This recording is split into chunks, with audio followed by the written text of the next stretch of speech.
So ಲೈಫಲ್ಲಿ ಒಬ್ಬ ತಮ್ಮ ಅಕ್ಕ ತಂಗಿರು ಇದ್ಬಿಟ್ರೆ ಅದೊಂಥರ ಕಂಪ್ಲೀಟ್ ಅಂತ ಅನ್ಸುತ್ತೆ. ಸೊ ಮುರಳಿ ಮತ್ತು ನಿಮ್ಮ ಸಹೋದರತ್ವಗಿಂತ ಗೆಳೆತನ ಹೇಗಿದೆ? ಗೆಳೆತನ ನಾವು ಒಂಥರ ಮಜವಾಗಿರ್ತೀವಿ ಅಂದರೆ ಅವನಿಗೂ ಅಷ್ಟೇ. He is very very very very very protective about me. ಅಂದರೆ ವಿಪರೀತ ಹೆಂಗಪ್ಪ ಇವನು ಬಿಟ್ಟರೆ ಎಲ್ಲದಕ್ಕೂ ತಲೆ ಹೂ ಅಂದ್ಬಿಡ್ತಾನೆ ಇವನು ಅದು ಗೊತ್ತು. ತಲೆ ಕೆಟ್ಟರೆ ಇವನೊಂಥರ ಲೂಸು ಅಂತಲೂ ಗೊತ್ತು. ಅಂದರೆ ನನ್ನನ್ನು ಅರ್ಥ ಮಾಡ್ಕೊಂಡಿರೋರಲ್ಲಿ ನನ್ನ ಹೆಂಡತಿ, ನನ್ನ ತಮ್ಮ, ನಮ್ಮ ಕಸಿನ್ ನಮ್ಮ ಪ್ರಕಾಶಣ್ಣ, ಆಮೇಲೆ ನನ್ನ ಕ್ಲೋಸೆಸ್ಟ್ ಫ್ರೆಂಡ್ಸ್, ಅವ್ರಿಗೆ ಮಾತ್ರ ಗೊತ್ತು ನನ್ನ ತಾಳ್ಮೆ ತೀವ್ರತೆಯೂ ಗೊತ್ತು, ಕೋಪದ ತೀವ್ರತೆಯೂ ಗೊತ್ತು. ಸೊ ಹಂಗಾಗಿ ಅವ್ರಿಗೆ ಗೊತ್ತು ಮ್ಯಾನೇಜ್ ಮಾಡ್ತಾನೆ ಅಂತ. ಆದರೆ ಎರಡೂ ಎಕ್ಸ್ಟ್ರೀಮ್ ಇವನ್ನ ಬಿಟ್ಟರೆ ಕಷ್ಟ ಅನ್ನೋ ಥರ ಇರ್ತಾರೆ ಅವರು. ಆದರೆ ನಾನು ಮುರಳಿ ಒಂದೊಂದು ಸಲ ಮಾತಾಡೋದು 2-3 ತಿಂಗಳಾಗ್ಬಿಡುತ್ತೆ. 2-3 ತಿಂಗಳು ಸಿಗೋದೇ ಇಲ್ಲ. ಆದರೆ 2-3 ತಿಂಗಳು ಆದಮೇಲೆ ಸಿಗ್ತೀವಲ್ಲ, ಅವಾಗ ಯಾವ ಥರ ಮಾತಾಡ್ತೀವಿ ಅಂತ ನೆನ್ನೆ ಸಿಕ್ಕಿದ್ವಲ್ಲ ಅನ್ನೋ ಥರ ಮಾತಾಡ್ತೀವಿ. ಸೊ ನಮಗೆ ಅದೇನೋ ಬೈ ಗಾಡ್ಸ್ ಗ್ರೇಸ್ ಹಾಗೆ ಇದ್ದೀವಿ. ಒಂದು ವ್ಯಾಕ್ಯೂಮ್ ಇರಲ್ಲ ಯಾವಾಗ. ಇಲ್ಲ. ಓಕೆ, ಈಗ ನಿಮ್ಮ ಪ್ಲಸ್ ಆ್ಯಂಡ್ ಮೈನಸ್ ನಿಮ್ಮ ಪ್ರಕಾರ, ಮುರಳಿಯ ಪ್ಲಸ್ ಆ್ಯಂಡ್ ಮೈನಸ್ ನಿಮ್ಮ ಪ್ರಕಾರ? ನನ್ನ ಪ್ಲಸ್ ಆ್ಯಂಡ್ ಮೈನಸ್ಸು, ನಾನು ಸ್ವಲ್ಪ ಅಗತ್ಯಕ್ಕಿಂತ ಜಾಸ್ತಿ ಪೇಷಂಟ್ ಆಗಿರ್ತೀನಿ. It is both my plus and minus ಎರಡೂ. ಓಕೆ, ಮುರಳಿಯದು ಶ್ರೀ ಮುರಳಿ ಅವ್ರದ್ದು? ಅವ್ನು ನನ್ನ ಆಪೋಸಿಟ್ ಇದ್ದಾನೆ. ಅದೇ ಅವ್ನು ಪ್ಲಸ್ಸು ಮೈನಸ್. ಪೇಷನ್ಸ್ ಇಲ್ಲ ಇದೆ, ಆದರೆ ಅಷ್ಟಿಲ್ಲ. ಆದರೆ ಐ ಆಮ್ ನಾಟ್ ಔಟ್ಸ್ಪೋಕನ್, ತೀರಾ ಔಟ್ಸ್ಪೋಕನ್ ಅಲ್ಲ ನಾನು. ಬಟ್ ಅವನೊಂದ್ಸಲ ಅವ್ನ ಮನಸ್ಸಲ್ಲಿ ತಡೆಯಲ್ಲ. ಈಗ ನಾವು ತಡೆದು ಇಟ್ಕೊಂಡು ಯಾವಾಗ ಮಿತಿ ಮೀರುತ್ತೆ ಅವಾಗ ಮಾತಾಡ್ತೀವಿ. ಅವ್ನು ಹಾಗಲ್ಲ. ಅವನು ಎಲ್ಲರೂ ಅದೇ ಸರ್ ನಿಮ್ಮ ತಮ್ಮ ಬೆಸ್ಟು ಸರ್, ಪಟ್ಟ ಅಂತ ಹೇಳ್ಬಿಡ್ತಾರೆ ಸರ್ ಅಂತ.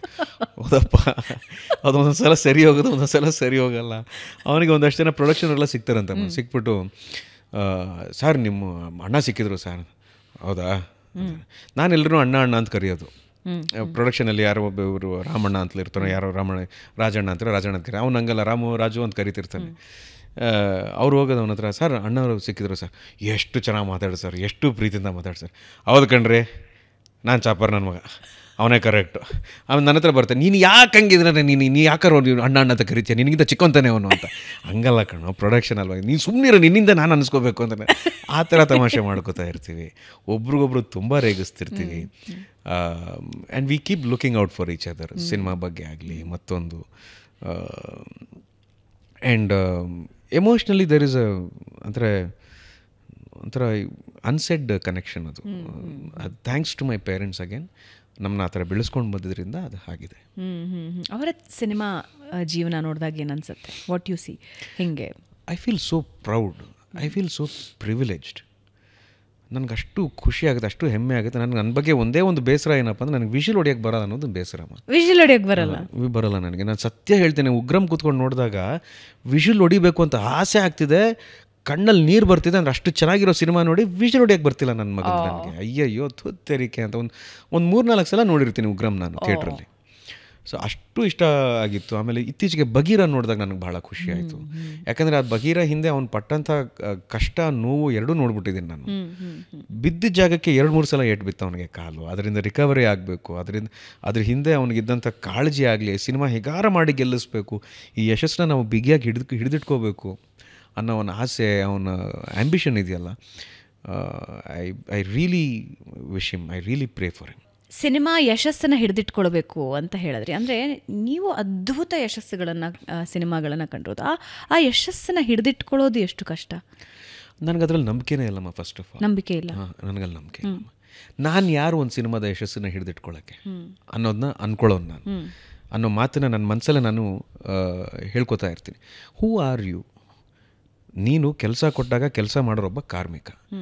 ಕೆಲಸ ಮಾಡು, ಶ್ರದ್ಧೆಯಿಂದ ಮಾಡು. ಏನಾಗುತ್ತೆ ಬಿಡುತ್ತೆ ಜನ ಹೇಳ್ತಾರೆ. ಅದನ್ನು ಮೀರಿ ನಿನಗೊಂದು ಇನ್ನೊಂದು ಅವಕಾಶ ಸಿಗ್ತಿದೆಯಾ, ಅದನ್ನು ಚೆನ್ನಾಗಿ ಮಾಡು. ಚೆನ್ನಾಗಿ ಎಲ್ಲರೂ ಯಶಸ್ಸು ಕಾಣಬೇಕು ಅಂತಲೇ ಕೆಲಸ ಮಾಡೋದು. ಹೌದು. ಅದನ್ನು ಹಿಡಿದಿಟ್ಕೊಳ್ಳೋದು ಅಂದರೆ ಅದು ಹೆಂಗದು? Is it a luck? Luck plays a very important role. It is not just luck. ಬರೀ ಲಕ್ಕಿಂದ ಸಿನಿಮಾ ಹಿಟ್ ಆಗಿರೋದು ನಾನು ಇದುವರೆಗೂ ನೋಡಿಲ್ಲ. ಅಲ್ಲ, ಎರಡು ಒಟ್ಟಿಗೆ ಇರಬೇಕು, ಬಟ್ ಲಕ್ ಇರಬೇಕಮ್ಮ, ಇರಬೇಕು. ಅದು ನನ್ನ ಲಕ್ ಆಗಿರ್ಬೋದು, ನಿರ್ದೇಶಕರ ಲಕ್ ಆಗಿರ್ಬೋದು, ಅಲ್ಲಿ ಕೆಲಸ ಮಾಡಿದಂಥ ಯಾರ್ದೋ ಒಬ್ಬರು ಲಕ್ ಆಗಿರ್ಬೋದು. ತುಂಬ ಲೋ ಟೈಮ್ಸಲ್ಲಿ ಸ್ಪಂದನ ನಿಮ್ಮ ಜೀವನದಲ್ಲಿದ್ದರು, ಹೈ ಟೈಮ್ಸಲ್ಲೂ ಇದ್ದರು. ಮುಂದಿನ ದಿನಗಳಲ್ಲಿ ಹೈ ಟೈಮು ಬರುತ್ತೆ, ಲೋ ಟೈಮ್ಸು ಬರುತ್ತೆ. ರಾಘವೇಂದ್ರ ಅವ್ರು ಏನು ಮಾಡ್ತಾರೆ, ವಿಜಯ ರಾಘವೇಂದ್ರ ಅವರು? ಏನು ಅವಳ ಜೊತೆ ಮಾತಾಡ್ತೀನಿ ಒಂದ್ಸಲ ಅಷ್ಟೇ. ಸೀರಿಯಸ್ಲಿ ನನಗೆ ಅದ್ರ ಬಗ್ಗೆ ಎರಡನೇ ಮಾತೇ ಇಲ್ಲ, ನನಗೆ ಸಂಶಯನೇ ಇಲ್ಲ ಅದ್ರ ಬಗ್ಗೆ. ನಾನು ಯಾಕೆ ಈ ಮಾತನ್ನು ಇಷ್ಟು ನಂಬಿಕೆಯಿಂದ ಹೇಳ್ತಿದ್ದೀನಿ ಅಂದ್ರೆ, ಲೈಕ್ ಐ ಸೆಡ್, 16 ವರ್ಷ ನಾವು ಅದ್ಭುತವಾದಂಥ ಜೀವನವನ್ನು ನೋಡಿದ್ದೀವಿ. ಅಂದರೆ incredible to the extreme levels. We have seen the lows, we have seen the highs, we have seen the tears, we have seen the smiles, ಎಲ್ಲವನ್ನೂ ನೋಡಿದ್ದೀವಿ. ಅದರಲ್ಲೇ ನನಗೆ ಜೀವನದ ಫಾರ್ಮುಲಾ ಇದೆ ನನ್ನ ಹತ್ರ. ನಾನು ಯಾವಾಗಲೂ ಇದೊಂದು ಮಾತು ಹೇಳ್ತೀನಿ, ದ ಮೊಮೆಂಟ್ ಒಬ್ಬ ಮನುಷ್ಯ ನನಗೆ ಇದರ ಗುಟ್ಟು ಗೊತ್ತು, ನಾನು ನೆಕ್ಸ್ಟ್ ಏನೋ ಮಾಡ್ತೀನಿ ಅಂತ ಡಿಸೈಡ್ ಮಾಡ್ತಾನಲ್ಲ, ಅಲ್ಲಿ ಭಗವಂತ ಅವನ್ನ ತಿರುಗಿಸಿ ನಿಲ್ಲಿಸ್ಬಿಟ್ಟು ಇವಾಗ ಆಟ ಆಡು ಅಂತಾನೆ. ಅವನ ಆಟ ಫುಲ್ ಚೇಂಜ್ ಮಾಡಿಬಿಡ್ತಾನೆ. ಅದಕ್ಕೆ ನನಗೆಲ್ಲ ಗೊತ್ತು. ನಾನು ಅಂದ್ಕೊಳ್ಳೋದಿಲ್ಲ, I always live in the moment. ಈ ಥರ ಆಗುತ್ತೆ ಅಂತ ನನಗೆ ಗೊತ್ತಿರಲಿಲ್ಲ. ಮುಂದಕ್ಕೆ ರಾಘವೇಂದ್ರ ಏನು ಮಾಡ್ತಾನೆ ಅಂತ ನನಗೆ ಗೊತ್ತಿಲ್ಲ. I don't know what I will do. Highs ಆಗಲಿ, ಲೋಸ್ ಆಗಲಿ, is anybody there? I don't know as of now. I don't want anybody. ಮುಂದಕ್ಕೆ ಯಾರು ಇರ್ತಾರಾ ನನಗೆ ಸತ್ಯವಾಗ್ಲೂ ಗೊತ್ತಿಲ್ಲ. ಯಾಕಂದರೆ ನನಗೆ ಅದರ ಅಗತ್ಯ ಈಗ ಕಾಣ್ತಾ ಇಲ್ಲ. ನನಗೆ ಕಾಣ್ತಿರೋದೆಲ್ಲ ನನ್ನ ಮಗ ಕಾಣ್ತಿದ್ದಾನೆ, ನನ್ನ ಕೆಲಸ ನನಗೆ ಕಾಣ್ತಿದೆ, ನಮ್ಮ ತಂದೆ ತಾಯಿ, ನಮ್ಮ ಅತ್ತೆ ಮಾವ, ನನ್ನ ಸ್ನೇಹಿತರು, ನಮ್ಮ ಅಕ್ಕ. This was the focus we had as a couple. ನನಗೂ ನನ್ನ ಹೆಂಡತಿಗೂ ಸ್ಪಂದನಾಗೂ ಇದೇ ಫೋಕಸ್ ಇದ್ದಿದ್ದು. ನಾನು ಆ ಫೋಕಸ್ನ ಬಿಟ್ಟು ನಾನು ಹೋಗಲ್ಲ. ಲವ್ಲಿ. ರಿಪ್ಪನ್ ಸ್ವಾಮಿಗೆ ಬರೋಣ ಈಗ. ಫೈನಲಿ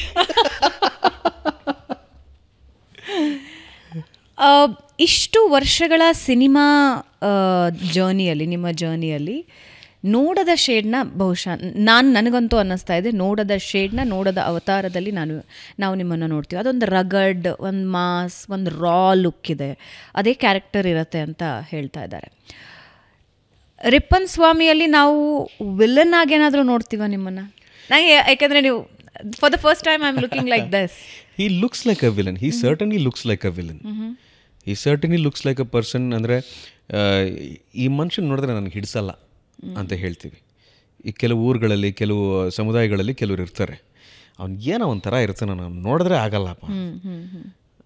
ಅವನಿಗೆ ಇವ್ರನ್ನ ಯಾರನ್ನೂ ನೋಡಿದ್ರೆ ಆಗಲ್ಲ ಅಲ್ವಾ? ಯು ಮೈಟ್ ಎಕ್ಸ್ಪೀರಿಯನ್ಸ್ ಆಗಿರುತ್ತೆ ನಮಗೆ. ಅಂದರೆ ಅವನು ನೋಡೋಕ್ಕೆ ವಿಲನ್ ಥರ ಇದ್ದಾನೆ ಅಂತ ಹೇಳ್ತೀವಿ. ಅವನ ಪ್ರಕಾರ ನೀವೆಲ್ಲ ವಿಲನ್ಗಳು ನನ್ನ ಮಕ್ಕಳ ಅಂತ ನನಗೆ ಗೊತ್ತು ನೀವೆಲ್ಲ ಏನು ಅಂತ, ಆ ಥರ. ಆದರೆ ಅಷ್ಟೇ ಮೊಂಡಾಗಿ, ಅಷ್ಟೇ ಒರಟಾಗಿ, ಅಷ್ಟೇ ಇಂಟೆನ್ಸ್ ಆಗಿ ಯಾವಾಗಲೂ ಕೆಂಡ ಕಾರ್ತಿರ್ತಾರೆ. ಆ ಥರ ಒಂದು ಪಾತ್ರ ಮಾಡಬೇಕಂದ್ರೆ ನನಗೆ ಆ್ಯಕ್ಚುಲಿ ಕಷ್ಟನೇ ಅದು. ಹೌದು. I have never been like that. ಜನ ಯಾರು ನನ್ನ ಹೇಟ್ ಮಾಡ್ತಾರಾ? ಇಲ್ಲ. ಎಷ್ಟು ಪ್ರೀತಿ ಕೊಟ್ಬಿಟ್ಟಿದ್ದಾರೆ ಅಂದರೆ, ಅಯ್ಯೋಯ್ಯೋ ಸ್ವಲ್ಪ ಜಾಸ್ತಿ ಆಯ್ತಲ್ಲಪ್ಪ, ನನಗೆ ಮುಜುಗರ ಆಗುತ್ತೆ ಇಷ್ಟು ಪ್ರೀತಿ ನನಗೆ ತೊಗೊಳಕ್ಕೆ ಅನ್ನೋಷ್ಟು ಪ್ರೀತಿ ಕೊಟ್ಟಿದ್ದಾರೆ. ಸೊ ಆ ಥರ ಇರ್ಬೇಕಾದ್ರೆ ಈ ಪಾತ್ರ ಹೆಂಗೆ ಮಾಡಲಿ ನಾನು ಅಂದಾಗ ನನಗೊಂದಷ್ಟು ರೆಫರೆನ್ಸಸ್, ನಾನು ಯಾವುದೋ ಒಂದು ಸಿನಿಮಾ ನೋಡಿರೋದಾಗಿರ್ಬೋದು. ಆಮೇಲೆ ಆ ಇಂಟೆನ್ಸಿಟಿಗೆ ನನ್ನ ಭಕ್ತ ಪ್ರಹ್ಲಾದ ಭಾಳ ನೆನಪಾಗ್ತಾಯಿತ್ತು. ದೊಡ್ಡ ಮಾಮ ಅವ್ರದ್ದು ಭಕ್ತ ಪ್ರಹ್ಲಾದ ಯಾಕೆ ನೆನಪಾಯಿತು ಅಂದರೆ, ನಮ್ಮಮ್ಮ ಶಿ ವಾಸ್ ಕ್ಯಾರಿಂಗ್ ಮುರಳಿ ನಮ್ಮಮ್ಮನ ಹೊಟ್ಟೆಲಿದ್ದ ಅವಾಗ. ಬೆಂಗಳೂರಲ್ಲಿ ಶೂಟಿಂಗ್ ಮುಗಿಸ್ಕೊಂಡು ದಿನ ಮನೆಗೆ ಊಟಕ್ಕೆ ಬಂದಿದ್ದಾರೆ, ಹಂಗೆ ಹಿರಣ್ಯಕಶಿಪುಗೆ ಗೆಟಪಲ್ಲೇ. ನಮ್ಮಮ್ಮ ಅವ್ರನ್ನ ನೋಡಿ ಗಾಬರಿ ಆಗ್ಬಿಟ್ಟು ಊಟ ಮಾಡಿಲ್ಲ ಆ ಟೈಮಲ್ಲಿ. ಅಯ್ಯೋಯ್ಯಪ್ಪ ಯಾರೋ ಬಂದ್ಬಿಟ್ರು ಅಂತ. ಅಂದರೆ ನಾವು ದೊಡ್ಡ ಮಾಮನ ಏನಕ್ಕಷ್ಟು ನನಗೆ ತುಂಬ ಇಷ್ಟ ಅಂದರೆ, ಅವರು ಶೂಟಿಂಗ್ ಹೋಗ್ತಿದ್ವಲ್ಲ ಅವ್ರ ಜೊತೆ, ಮನೆಯಿಂದ ಹೊರಡುವಾಗ ಒಂದು ಪಂಚೆ, ಶರ್ಟು ಅಥವಾ ಏನೋ ಒಂದು ಬಟ್ಟೆ ಹಾಕ್ಕೊಂಡು ಹೋಗೋರು.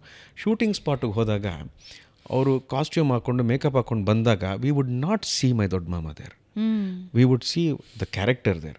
ಸೊ ಅಲ್ಲಿಗೆ ನಾನು ಅರ್ಥ ಮಾಡ್ಕೊಂಡಿದ್ದು, ಈ ದೊಡ್ಡ ಮಾಮ ಆಗಲಿ, ಇವಾಗ ನಮ್ಮ ಶಿವಣ್ಣ ಮಾಮನೂ ಆಗಲಿ, ಅಂಬರೀಷ್ ಅವರು, ಇವರೆಲ್ಲ ರೆಡಿಯಾಗಿ ಬಂದಾಗ ಅವ್ರು ಬರೀ ಕಾಸ್ಟ್ಯೂಮ್ ಮೇಕಪ್ ಹಾಕೊಳ್ಳಲ್ಲ, ಅವ್ರ ಕ್ಯಾರೆಕ್ಟರ್ನ ಹಾಕ್ಕೊಂಡು ಬರ್ತಾರೆ ಅಂತ. ಸೊ ನಮಗೂ ಕೂಡ ರಿಪ್ಪನ್ ಸ್ವಾಮಿಯಲ್ಲಿ ಅವರು ಒಂದು ಕ್ಯಾರೆಕ್ಟರ್ದು ಒಂದು ಸ್ಕೆಚ್ ಮಾಡಿದ್ರು, ಈ ಥರ ಕಾಣಬೇಕೀತ ಅಂತ. ಸೊ ದಾಡಿ ಎಲ್ಲ ಬಿಟ್ಟಿದ್ದೆ, ಆಮೇಲೆ ನಾವು ಹಾಕೊಳ್ಳೋ ಕಾಸ್ಟ್ಯೂಮ್ ಆಗಲಿ ಇವೆಲ್ಲ ಒಂದು ಸಲ ಕನ್ನಡಿಲಿ ನೋಡಿಕೊಂಡು ಅದನ್ನೆಲ್ಲ ಒಂದು ಸಲ ಮನಸ್ಸಲ್ಲಿ ಹಾಕ್ಕೊಂಡು, let us see what we can do, surrender to the character ಅಷ್ಟೇ. ನಾನೇನೋ ಕ್ಯಾರೆಕ್ಟರ್ನ ಮ್ಯಾನೇಜ್ ಮಾಡ್ತೀನಿ ಅಂತೆಲ್ಲ ಸುಳ್ಳಾಗ್ಬಿಡುತ್ತೆ, ಅದೆಲ್ಲ ಸುಳ್ಳು. Let me surrender to the character, let me live in the moment. ಈ ಥರ ಒಬ್ಬ ಮನುಷ್ಯ, ಈ ಥರ ಒಂದು ಮನಸ್ಥಿತಿ, ಈ ಥರ ವ್ಯಕ್ತಿತ್ವ ಏನೋ ನಡೀತಾ ಇದೆ, ಇವಾಗ ನೋಡೋಣ ಏನಾಗುತ್ತೆ. ಇವಾಗ ನನಗೆ ಚೆನ್ನೈಯಲ್ಲಿ ಓದಿದ್ದು ಕಲ್ತಿದ್ದು ಎಲ್ಲ ಅನುಭವ ಆಯಿತು.